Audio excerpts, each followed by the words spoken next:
கர்நாடகாவைச் சேர்ந்த நட்சத்திர இந்திய வீரர் ராபின் உத்தப்பா. கடந்த 2006ஆம் ஆண்டு இந்தியாவிற்காக சர்வதேச கிரிக்கெட்டில் அறிமுகமான இவர் 2007இல் இந்தியா வென்ற முதல் T20 உலகக்கோப்பையின் வெற்றிக்கு பேட்டிங் துறையில் முக்கிய பங்காற்றினார்.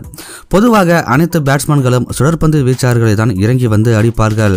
ஆனால் வேகப்பந்து வீச்சாளர்களுக்கு எதிராக நடந்து சென்று அவர்களை அடிப்பதை இவர் தன்னுடைய ட்ரேட்மார்க் ஷாட்டாக வைத்திருந்தார்.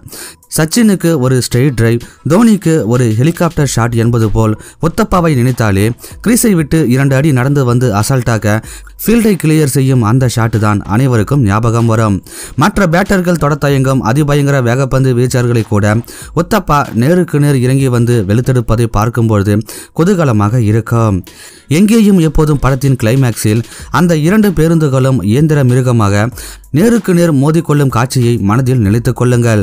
கிட்டத்தட்ட உத்தப்பா வேகப்பந்து வீச்சாளர்களை கிரீஸை விட்டு நடந்து வந்து எதிர்கொள்வதை சைடு வியூவில் பார்த்தால் அந்த காட்சிக்கு ஒப்பான வீரியமே இருக்கும். ஆனால் இந்த மோதலில் சேதாரம் எப்பொழுதுமே உத்தப்பாவின் எதிர் திசையில் இருக்கும் பந்து வீச்சாளர்களுக்கு மட்டுமே. ஒரு பேட்டர் பவுலரின் தலைக்கு மேல் ஷாட் அடித்தால் பவுலரின் ஈகோ சுரண்டப்படும். உன்னை எதிர்கொள்வதெல்லாம் எனக்கு பெரிய விஷயமே இல்லை என பேட்டர் சொல்லாமல் சொல்வதை போன்றது அந்த வகை ஷாட்டுகள். பிரெட்லி, ஆண்டர்சன், பிராட் என உலகத்தரம் வாய்ந்த பவுலர்கள் அத்தனை பேரையும் 2 அடி இறங்கி வந்து காலி செய்திருக்கிறார் உத்தப்பா. உங்களை எதிர்கொள்வதெல்லாம் எனக்கு பெரிய விஷயமே இல்லை என உத்தப்பா சொல்லாமல் சொல்லிய இடங்கள் அவை. நேருக்கு நேராக மோதி பார்க்கும் ஆட்ட சுபாவத்தை கொண்ட ராபின் உத்தப்பாவின் அறிமுக ஆட்டமானது இன்று மட்டுமல்ல என்றென்றும் இந்திய கிரிக்கெட் ரசிகர்களால் மறக்க முடியாத ஆட்டங்களில் ஒன்றாகவே பார்க்கப்படுகிறது. கடந்த 2006ஆம் ஆண்டு இந்தியாவிற்கு சுற்றுப்பயணம் மேற்கொண்ட இங்கிலாந்து அணி 6 போட்டிகள் கொண்ட ஒருநாள் தொடரில் பங்கேற்றது. முதல் 6 போட்டிகளின் முடிவில் இந்திய அணி 5இல் வெற்றி பெற்று தொடரை கைப்பற்றி இருந்த நிலையில் 6வது ஒருநாள் போட்டியில் வெற்றி பெற்றது இங்கிலாந்து அணி. இந்த நிலையில் இண்டோரில் ஏப்ரல் 15ஆம் தேதி நடைபெற்ற தொடரின் 7வது ஒருநாள் போட்டியில் டாஸில் வெற்றி பெற்ற இந்திய கேப்டன் ராகுல் டிராவிட் முதலில் பந்து வீச்சை தேர்வு செய்ய பேட்டிங்கிற்கு மிகவும் சாதகமான அந்த களத்தில் சிறப்பான தொடக்கத்தை ஏற்படுத்தி கொடுத்தனர் அந்த அணியின் கேப்டனான ஆண்ட்ரூ ஸ்டாஸும் துவக்க ஆட்டக்காரரான இயான் பெல்லும். மைதானத்தின் பரப்பளவும் சற்று குறைவாக இருந்ததால் அதை சாதகமாக்கிய இவர்கள் பவுண்டரிகளை பறக்கவிட்டு கொண்டிருந்த சூழ்நிலையில் ஸ்ரீசாந்த் வீசிய 9வது ஓவரில் இயான் பெல்லின் கேட்சை தேர்மன் திசையில் ரமேஷ் பவார் கோட்டை விட அடுத்த பந்திலேயே தோனிக்கு பதிலாக அணிக்கு வந்த விக்கெட் கீப்பரான தினேஷ் கார்த்திக் பிடித்த ஒரு அற்புதமான கேட்சின் மூலம் இங்கிலாந்து கேப்டன் ஆண்ட்ரூ ஸ்டாஸ் முதல் விக்கெட்டாக 25 ரன்களில் வெளியேறியிருப்பார். அதனைத் தொடர்ந்து 3வது வீரராக களத்துக்கு வந்த மேட்ச் பிளேயரை மீண்டும் ஸ்ரீசாந்த் 2 ரன்களில் தன்னுடைய பந்து வீச்சு மூலம் வெளியேற்ற அடுத்தடுத்த ஓவர்களில் 2 விக்கெட்டுகளை இழந்து தடுமாற ஆரம்பித்தது இங்கிலாந்து அணி. அதன் பிறகு களத்துக்கு வந்த அனுபவ வீரரான கெவின் பீட்டர்சன் இயான் பெல்லுடன் கைகோர்க்க இருவரும் பவுண்டரி மற்றும் சிக்ஸர்களை பறக்கவிட்டு இந்திய பந்து வீச்சை வெளுத்து வாங்கி அதிரடியாக இங்கிலாந்து அணியின் ரன் விகிதத்தை முன்னேற்றி கொண்டிருந்தனர். குறிப்பாக VRV சிங் வீசிய ஆட்டத்தின் 17வது ஓவரில் கெவின் பீட்டர்சன் பவுண்டரி மற்றும் சிக்ஸர்களை பறக்கவிட்டு 26 ரன்களை குவித்ததோடு இவர்களது பார்ட்னர்ஷிப்பும் 50 ரன்களை கடந்தது. அதன் பிறகு RP சிங் வீசிய 19வது ஓவரில் எக்ஸ்ட்ரா கவர் திசையில் கெவின் பீட்டர்சன் அடுத்தடுத்து அடித்த பவுண்டரிகளால் 100 ரன்களை கடந்தது இங்கிலாந்து அணி. அதன் பிறகு ரமேஷ் பவார் வீசிய 20வது ஓவரில் ஸ்கொயர்லெக் திசையின் இயான் பெல் ஒரு பந்தை தட்டிவிட அப்பொழுது ரன் ஓடுவதற்காக நான் ஸ்ட்ரைக்கர் எண்டில் இருந்த கெவின் பீட்டர்சன் பாதி தூரம் ஓடி வர கெவின் பீட்டர்சன் ஆட்டம் இழக்கக்கூடாது என்பதால் தன்னுடைய விக்கெட்டை சாக்ரிஃபைஸ் செய்த இயான் பெல் ரன் அவுட்டின் மூலம் ஆட்டமிழந்து 32 ரன்களில் இங்கிலாந்து அணியின் 3வது விக்கெட்டாக வெளியேறியிருப்பார். அதன் பிறகு 5வது வீரராக களத்துக்கு வந்த பால் காலிங்கோட் பவுண்டரி மற்றும் சிக்ஸர்களை பறக்கவிட்டு தன்னுடைய ஆட்டத்தை அதிரடியாக தொடங்க மறுமுனையில் RP சிங்கிற்கு எதிராக கவர் திசையில் அடித்த ஒரு பவுண்டரியின் மூலம் சர்வதேச ஒருநாள் கிரிக்கெட் அரங்கில் தன்னுடைய 8வது அரை சதத்தை பூர்த்தி செய்தார் கெவின் பீட்டர்சன். அதன் பிறகு இருவரும் களத்தில் அதிரடி காட்ட அதன் மூலம் இவர்களின் பார்ட்னர்ஷிப்பும் 50 ரன்களை கடந்திருந்த சூழ்நிலையில் தொடர் முழுவதும் யுவராஜ் சிங்கிற்கு எதிராக தடுமாறி கொண்டிருந்த கெவின் பீட்டர்சன் கடைசி போட்டியிலுமே அவரது பந்துவீச்சில் தடுமாறி அறிமுக வீரரான ராபின் உத்தப்பாவிடம் கேட்ச் கொடுத்து 64 ரன்களில் வெளியேற ஆரவாரத்தில் துள்ளி குதித்துக் கொண்டிருந்தனர் இந்திய வீரர்கள். அவரை தொடர்ந்து பல புறக்கணிப்புகளுக்கு மத்தியில் மீண்டும் வாய்ப்பு கிடைத்து களத்துக்கு வந்த ஜெரைன் ஜோன்ஸ் காலிங்குடன் கைகோர்த்து இந்திய சுழற்பந்து வீச்சை மிக சிறப்பாக எதிர்கொண்டு பவுண்டரி மற்றும் சிக்ஸர்களை பறக்கவிட்டு கடந்த போட்டிகளில் தன்னை நீக்கியவர்களுக்கு தன்னுடைய பேட்டிங்கின் மூலம் சரியான பதிலடியை கொடுத்திருப்பார்.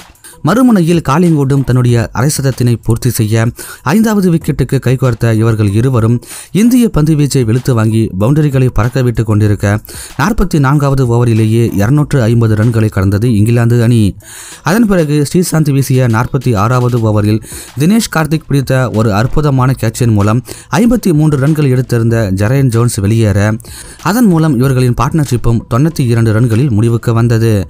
அதன் பிறகு இர்ஃபான் பதான் வீசிய அடுத்த ஓவரிலேயே 64 ரன்கள் எடுத்திருந்த காலிங்குட் 6வது விக்கெட்டாக வெளியேற அதனைத் தொடர்ந்து ஸ்ரீசாந்தின் வேகத்தில் தரைமாட்டமானது இங்கிலாந்து அணி.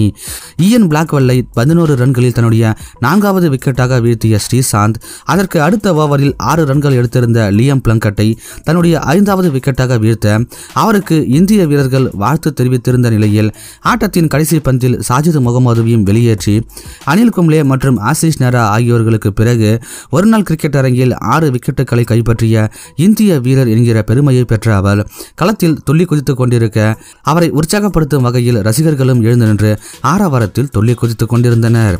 அதன் பிறகு 289 ரன்கள் என்ற இலக்கை நோக்கி களமிறங்கிய இந்திய அணியில் துவக்க ஆட்டக்காரரான வீரேந்திர சேவாகிற்கு பதிலாக அறிமுக வீரராக களத்துக்கு வந்த ராபின் உத்தப்பா ஜேம்ஸ் ஆண்டர்சன் வீசிய முதல் ஓவரின் 3வது பந்திலேயே அதிரடியாக ஃபைன் லெக் திசையில் ஒரு பவுண்டரியை பறக்கவிட்டு தனது ரன் கணக்கை துவங்கியவர் தொடர்ந்து அதே ஜேம்ஸ் ஆண்டர்சனுக்கு எதிராக தன்னுடைய அதிரடியான பேட்டிங்கால் ஆதிக்கத்தை செலுத்திக் கொண்டிருந்தார்.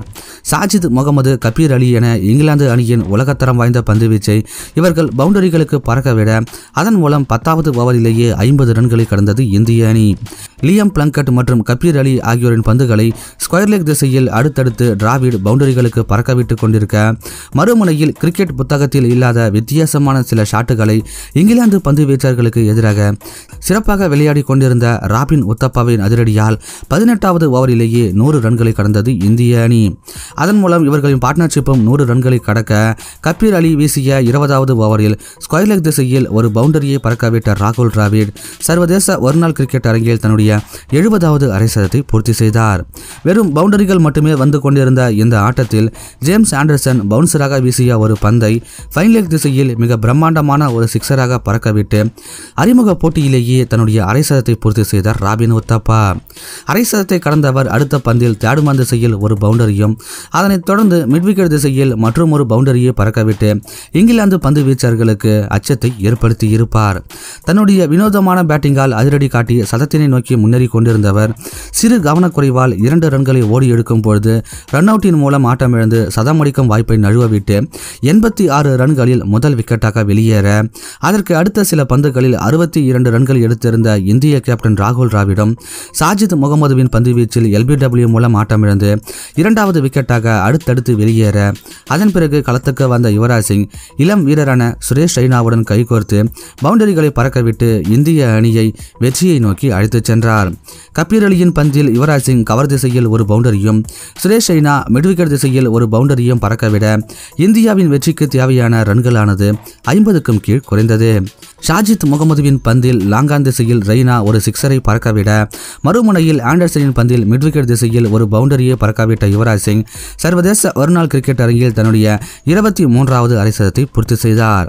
அந்த சூழ்நிலையில் இந்திய அணியின் வெற்றிக்கு 10 பந்துகளில் 8 ரன்கள் தேவை என்கிற கட்டத்தில் 53 ரன்கள் எடுத்திருந்த சுரேஷ் ரெய்னா கபீர் அலியின் பந்து வீச்சில் ஸ்டம்பை பறிகொடுத்து வெளியேற அதன் மூலம் 3வது விக்கெட்டுக்கு கைகோர்த்த இவர்களின் பார்ட்னர்ஷிப்பும் 115 ரன்களுக்கு முடிவுக்கு வந்தது. இந்த சூழ்நிலையில் கடைசி 6 பந்துகளில் இந்திய அணியின் வெற்றிக்கு 4 ரன்கள் தேவைப்பட எக்ஸ்ட்ரா கவர் ஃபீல்டரின் தலைக்கு மேல் யுவராஜ் சிங் தூக்கி அடித்த அந்த பவுண்டரியின் மூலம் 5 பந்துகள் மீதம் இருந்த நிலையில் 7 விக்கெட்டுகள் வித்தியாசத்தில் அபாரமான ஒரு வெற்றியை பதிவு செய்தது இந்திய அணி.